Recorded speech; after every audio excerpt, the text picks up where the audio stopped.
America, my name is Osei-Frimpong. I come to you live every Monday and Thursday to do a show. Monday, the show's about relationships. Thursday, the show's about politics. I'm going to do a little bit of both today. And we're going to talk a little bit. Let's just start out with the hubbub about Simone Biles. There is a podcast in which Simone Biles' husband, a cat by the name of Jonathan Owens, said, well, when we were dating, I just considered that I'm the catch. I'm the one. He's an NFL player at the time. He was on the scout team, but his prospects were looking good.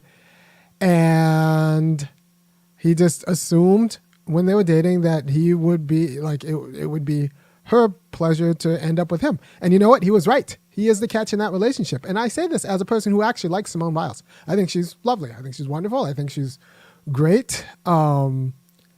For, many other people, being married to Simone Biles would be great, but just because you're the best gymnast who's ever done it, and I think she might be the best, she's the best gymnast who's ever done it, doesn't mean it would be great to be married to you. Those are two different things. They're tied. Like, one of the perks of being married to Simone Biles is that you get to go to all of like some cool functions you might not get to go to without being married to Simone Biles. But when you're at those cool functions, you have to be on your best behavior. And I don't know if I want to be on my best behavior. I might not even go. If that's the case, if I have to go to this cool function but have my mouth tied, I don't want to do that. I'm a grown person. I want to be able to say what I say and not worry about messing up Simone Biles' brand. So if I was in the Simone Biles brand management business as her husband, I don't know if I would rather marry somebody else. Just like, it'd be nice, like if you're Stetman, that Negro's mute. And he probably wrote a book about nothing, but I wouldn't want to be in a relationship where part of the deal with being in the relationship is that I have to I can't talk. So it wouldn't be a great thing. Now, I used to think about 15, 20 years ago, I was like, you know what, Gabrielle Union and I would get along very well. And I think we would, of 15, 20 years ago. I think it was right when she was ending it with the NFL player and she was single and I was single. And I was like, well, if she walked into my life, I think I could make her very happy. And even in that relationship, I still think I would be the catch. I'd probably be the better parent. I'm not really convinced that Gabrielle Union's the best parent. And then I'd have to disabuse her of bad ideas. And then how are you going to disabuse a powerful, high status woman of her bad ideas? That's already a job. So I'd have to take like the ordeal of trying to disabuse Gabrielle Union of her bad ideas, which is a whole job.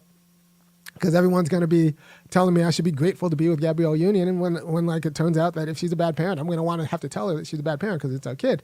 And with the world gassing her up, that just makes my life harder. I would rather. So it might be better off for me, at least, that I didn't end up with Gabrielle Union. I might have dodged a bullet there. It's probably worse off for her. She would be lucky to have me. Instead, she ended up with Dwayne Wade. And I don't know if she did well by Dwayne Wade's kids. He seems like a cool guy. But what I'm saying is that what makes you a good spouse and a good life partner isn't the same thing as what makes you generically famous or even good at your sport, right? And so there's this guy, Jonathan Owens. He's an NFL player, big, good-looking guy, and big, handsome, seems like a good sense of humor, and has his own, and like is gonna make money. So yeah, he's a catch, and he should actually walk and talk like one and understand himself as being one, because honestly, if you're Simone Biles and you want a black guy, there aren't too many. There aren't too many who have it like Jonathan Owens. So I'm glad they have each other, and Biles should be happy that she had him. I know a lot of women out there want Biles to marry an overweight billionaire who's probably not very funny, kind of boring, and bad at sex, but he's a billionaire, so he's some ship magnate, go the Jackie O route and end up with a shipping magnate or something like that. And I'm sure she could have a chance, but that's not great. That's not that great of a life. She already has her own money. She already has her own status. So maybe she wants like a guy who's actually, you know, handsome, funny, and is like a good time to be around to live her life with, which is, by all accounts, what Jonathan Owens is. So they should have each other, and she should be happy she found him and didn't take the advice of the people who probably would want to push her on some, shipping magnate or or someone like that. So I respect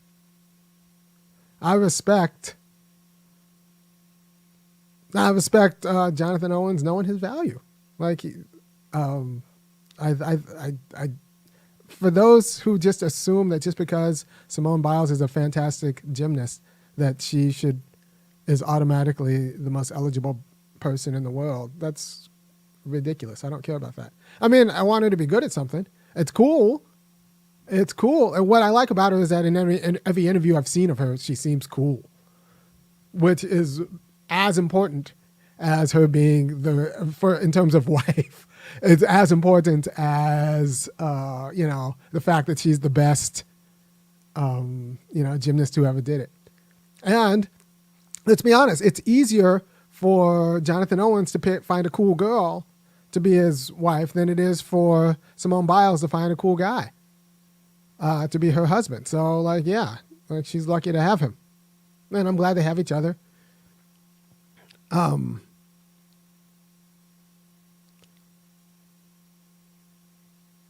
Yeah. So that's what it is. Owens had more options to live a happy married life than Simone Biles had. So insofar as Owens has more options to live a happy married life than Simone Biles has, you all want her to marry some rich jerk. You want her to marry Prince Harry or whatever. Instead, she married, a pretty cool guy.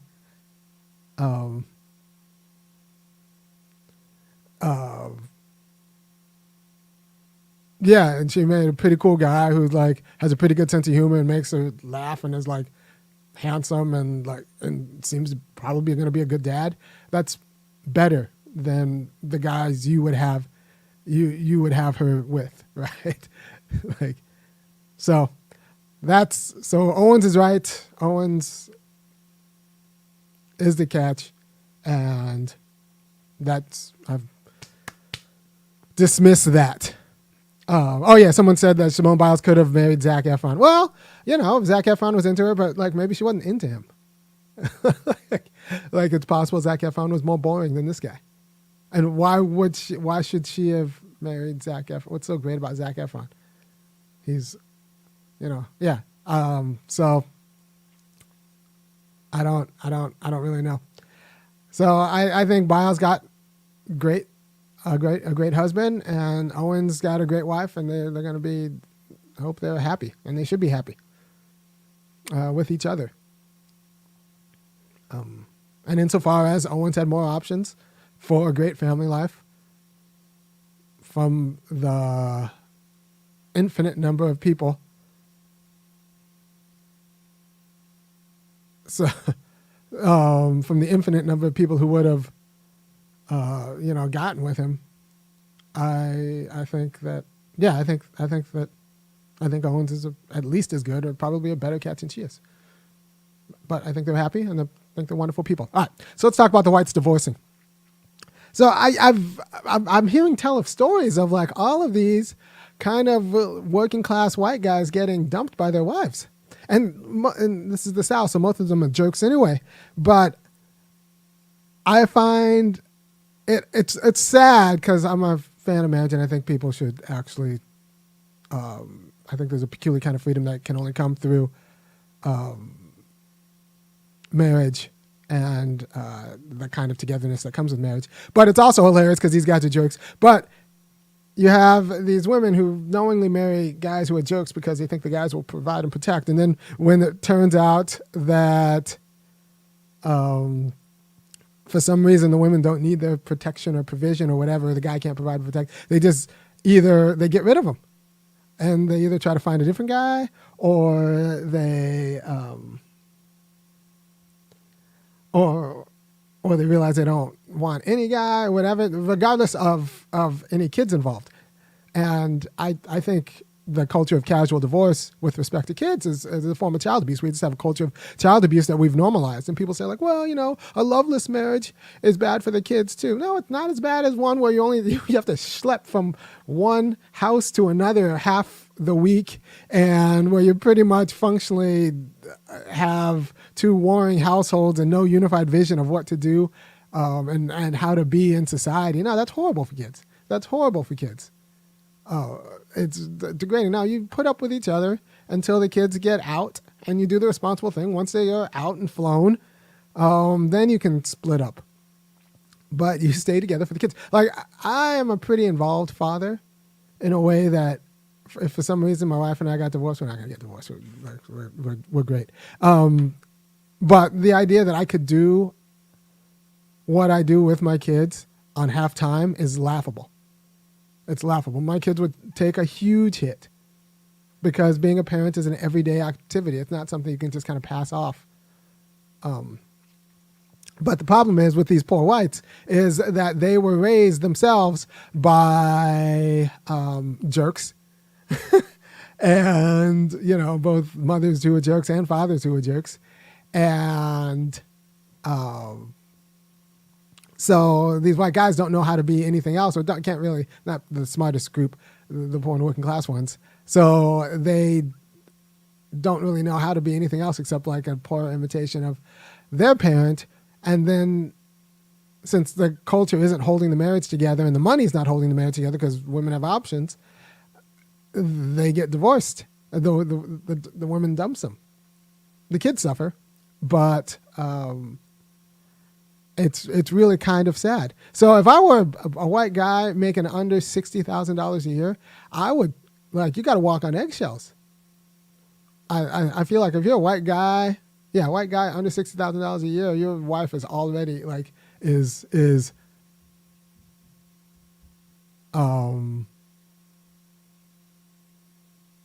your wife is already if she's like this white mercenary type, she's already just 1 foot out the door anyway. And that's just too bad. And I think it's too bad. I think it's too bad. And I think it's punishing the kids, and I think it's a form of child abuse, the casual divorce of any guy, for divorcing your jerky husband who you married knowing that he was a jerk. And then it turns out he was a jerk, and maybe you didn't think he was going to be a jerk to you. But yeah. So I think that culture of casual divorce is just horrible for kids because it breaks up the family life, and kids don't have a unified understanding of what the world is.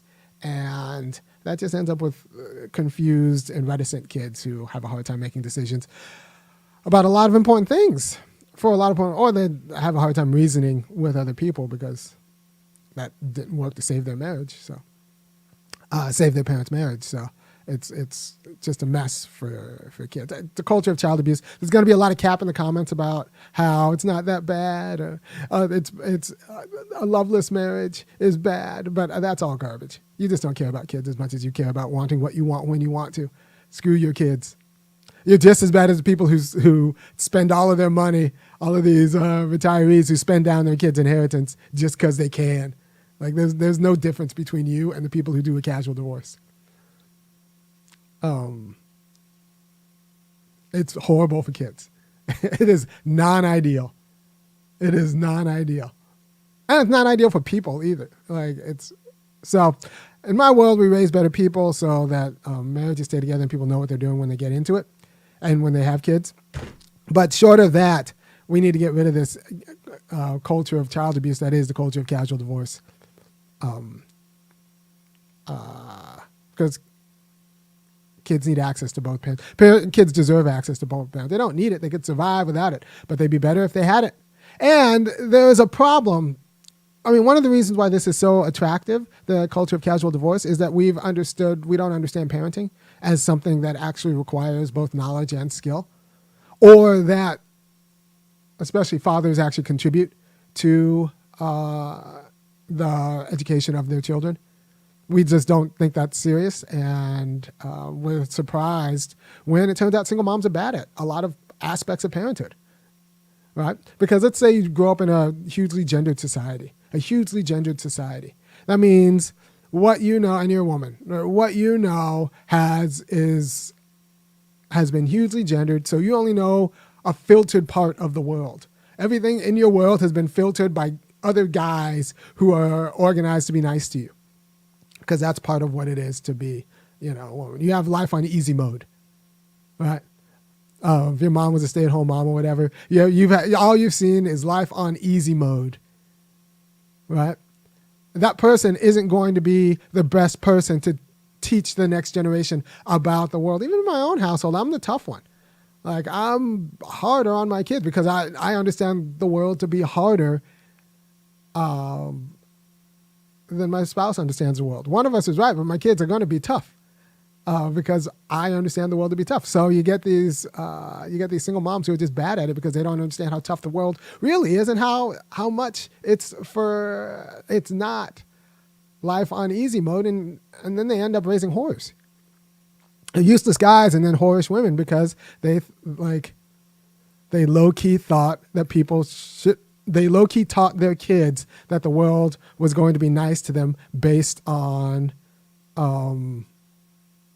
their looks or whatever it is, however it is women get through in the world.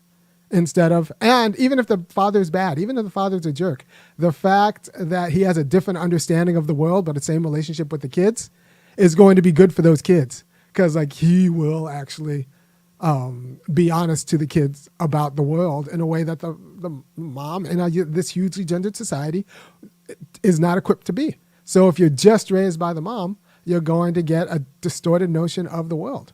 And I've seen this played out for a generation. We're going to see it in the whites in the next generation. I've seen this played out.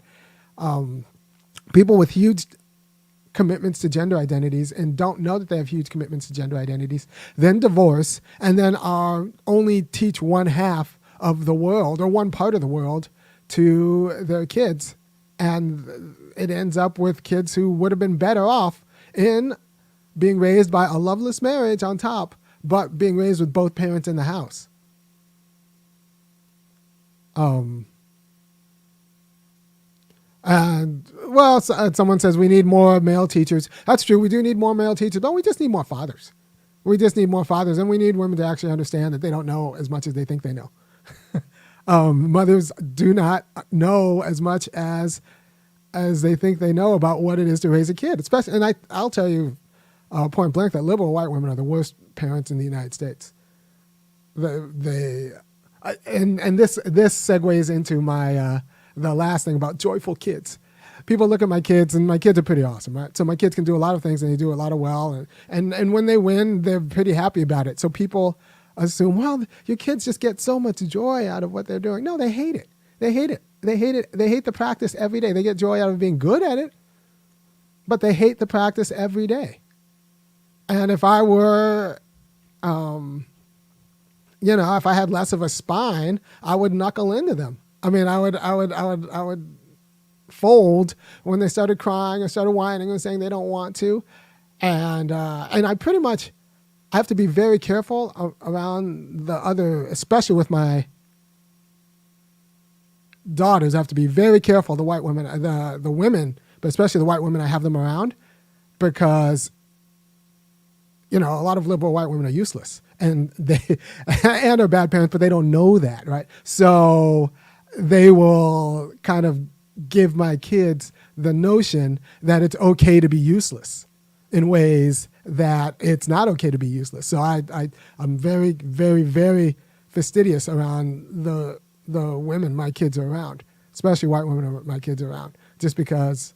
And I know one of the bad ones, because the bad ones will always ask, well, do you enjoy, playing music? I have one daughter's a cellist, the other one's a violinist. My son plays the piano. They'll ask, do you enjoy playing music? And that's the wrong question. The real parents will ask, we'll tell them, congratulations, you sounded excellent. I'm very proud. I look forward to your next concert. They won't ask, well, do you like it? Because the real parents know that what they like doesn't fucking matter. It doesn't matter. It doesn't matter. You praise them for the good work they do, not whether they like doing it. If you think you praise them for whether they like doing it, you are a crap parent. and you were raised probably by crap parents and you just don't know any better. That's fine. I just keep you away from my children. Now, what they like doing doesn't matter. What matters is they learn how to do it well. What they matter is that learn. So you need to actually take responsibility for, as a parent, to like lay down a path for your kid for success. And then, and this is where a lot of lazy parents screw it up, you have to be there while they do it. You can't just yell from another room, practice harder. No, you have to be there while they practice. My kids, I work out with soccer with them. We run together. Like, they don't decide the way. Like, I decide as much as I decide their meals. Like, we run together. With schoolwork, I do it with them. I make sure that I know. Like, you can't just give them the work and then yell at them when they don't do it right. No, you have to work with them the whole time. And if you're not willing to work with them the whole time, you're not really up to being a good parent, which is fine. Most people aren't. But, you need to take that as like your failure. You need to get them, you need to work with them on all of these things that matter. And that way they'll be able to have meaningful skills and know how to work towards doing meaningful work. But you can't just give them a book and say, oh, go teach yourself how to read. No, you need to, if you're not willing to do the work with them, you're not willing to parent. And especially black people, you can't trust any of these institutions to do anything. You can't trust coaches to coach your kid. I remember, was it Barry Bonds' dad? Might have been Ken Griffey's dad. Someone was telling a story about how as a Major League Baseball player telling a story about how with a Major League Baseball son, telling the story about how when they sent their kid to Little League, the dad went to a practice and the coach was teaching his kid how to bend his elbow to throw a curve, and the dad was like, nope. That was it. And pulled his kid from the league and was like, all right, so we're doing this at home. like that's it. Yeah, modern example is LeVar Ball. LeVar Ball is pretty good, so-so basketball player, but he worked with his kids. He didn't just send his kids to a coach. He couldn't afford it. He didn't trust it, rightfully. He just worked his kids and taught his kids how to play ball. And he was the coach of their teams and all of that. You have to do the job yourself with your kids if you're serious about it actually taking. And it doesn't matter, I don't feel like practicing. Well, get up. It's with my kids, when they don't feel like practicing, it's like not feeling like brushing your teeth or anything. You don't get to not, it doesn't matter how you feel. This is not very about your feelings. I have a hard time explaining this to mothers, especially, because a lot of mothers are bad at it. And they're raising useless kids and don't know why. But yeah, it doesn't really matter. I don't care how my kids feel. Not really. I care about what they understand. And so I tell them why they have to do what they have to do. So they'll have a reason for, but they still have to do it. I just tell them the reason why I have to. And it doesn't, and the people who always ask my kids, well, do you like doing it? Blah, blah, blah. They're just actually a problem. It's a sign of a deficient culture.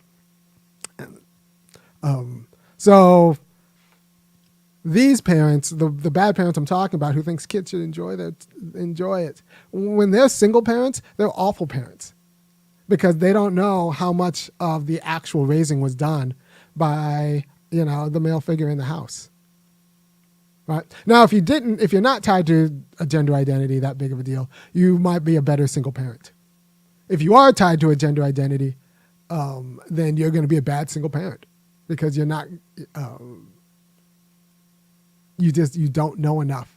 You simply don't know enough. You've been living life on easy mode that's been filtered by the area man, and you don't know that. So you're not going to be able to teach your kids how to actually scrap in this real world.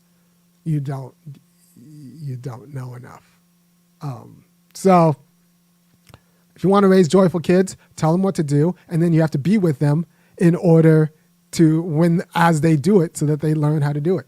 Because you're fighting against a world that wants to kind of seduce them with immediacy. and give authority to their immediate feelings. There's one thing that's good about hardcore religions like Orthodox Judaism or Jehovah's Witness or Seventh-day Adventists or something like that. Nobody ever asks them what they like.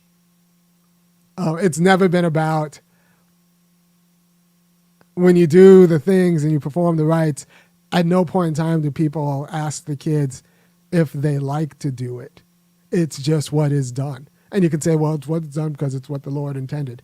But you have to separate the mark of parenting, the job of parenting is separating their kid from the immediate authority of their wants and desires and likes.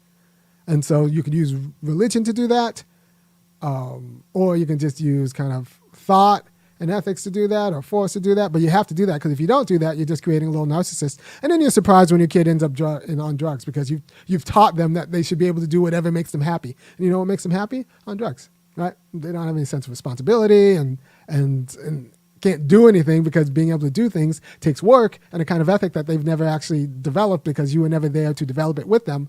And so you have crappy kids because you were a bad parent. But the good news is I do this video so that you can get in front of this and set down schedule. One of these videos, I'm going to just do a day-to-day, like I'll walk you through a day, a summer day. A summer day, what it looks like in the Osei-Frimpong household. And it's going to be possibly different than what you imagine. Now, admittedly, I myself was not raised by the greatest. My parents split, and then my mom worked. And so I was raised by memories of my dad. And then when I got to college, I kind of had to reverse engineer when I saw all these functional kids who actually knew what they were doing. I'd reverse engineering what their upbringing was like. And then it made, confusion and sense and everything in life made a lot more sense. So I do this video so that and it's countercultural. I do this video so that you have some sort of stability and some arguments when you get the pushback from being a good parent. I've given you the quality of arguments you need in order to withstand the pushback you're going to get from the culture that just wants to get your kid addicted to cotton candy and the immediate gratification of their own joy. No.